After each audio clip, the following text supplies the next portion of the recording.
business owner got on a call with me last week. 16 years in the business, $2.8 million a year in revenue, 14 employees, best product in his market, and his business is dying. He just doesn't know it yet. The thing he thinks is the problem isn't the problem. And the company he's paying $4,000 a month to fix it is treating the wrong disease. I'm going to walk you through the exact diagnosis step by step so that you can run it on your own business. Because if his numbers looked healthy and he was this close to the edge, yours might be too.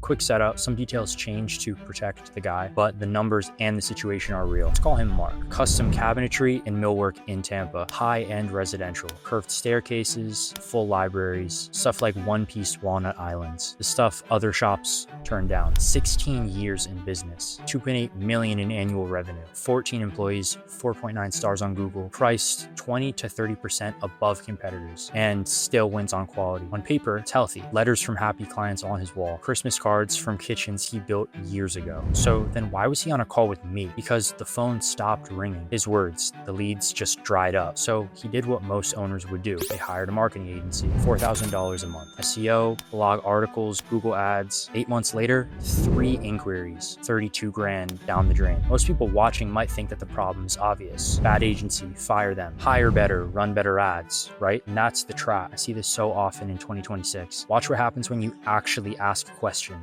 So the first thing I asked, how's your product compared to the competition? Are past clients happy? Best in Tampa. Never lost a job on quality. Only ever loses on price. He's premium and the company's proud of it. The team, 14 guys, 9 building, 3 installing, a foreman and office manager handling the books and posting. Then the question that started cracking it open. Is a competitor taking your clients? And he stops, thinks, and says, no, nobody's taking my clients. Remember that line. He told me the answer right there. And 99% of agencies would have just walked past it. We'll come back to it. Then we dug into the marketing. This is where it gets painful. His agency runs SEO blogging, articles he's never even read, a website rewrite that calls him, quote, Tampa's premier custom millwork solution, which sounds like a robot wrote it. And I would bet it basically did. And Google search ads, text ads. Even Mark, a 54-year-old business owner who's never run an ad in his life, said it on the call. My whole business is how the work looks, and these customers are supposed to buy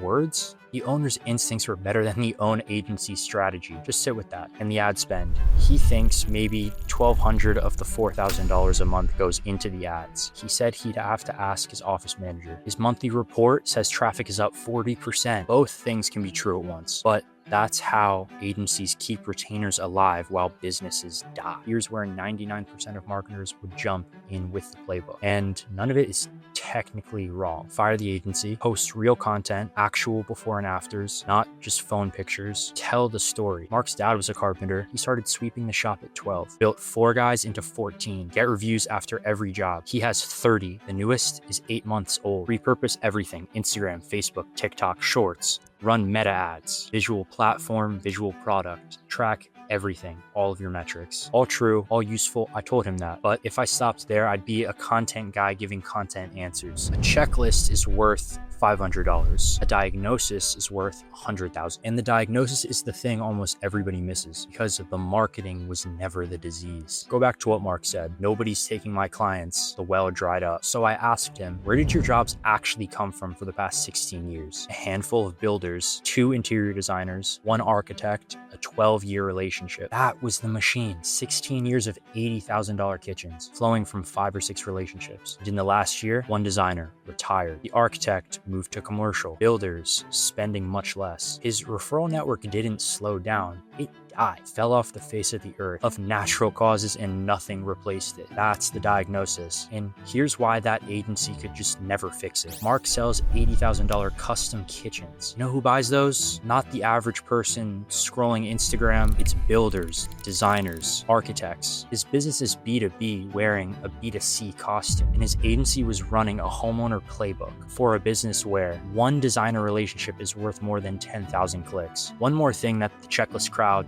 misses: capacity. 1 job ties up 3 or 4 of his guys for weeks. He can only take on about 2 new clients per month. He doesn't need 100 leads. He needs the right 10 relationships. So here's what I told him, not 15 things, 3 in order. Move 1, rebuild the referral engine systematically. And this is 80% of the fix. 10 new trade relationships in 90 days. Designers, builders, architects in Tampa Bay. Shop tours, lunches, a designer event in the shop. Let them touch the walnut. This is where $80,000 jobs come from. It's not glamorous, it's business. Move 2, build the proof layer, the content, but aimed at the trades, not the homeowners. The dad story, the before and afters, the Christmas card letters, reviews after every job. Because when a designer considers referring him, they look him up. Right now they find a robot website and an Instagram that is run by the office manager. The content's job isn't leads. Make every referral unrejectable. Move 3, fire the agency. Redeploy that $4,000 a month. $48,000 a year going to blog posts that nobody reads? Redeploy it. A real videographer monthly. The designer events, eventually meta ads. I'm talking visual ads for a visual product, but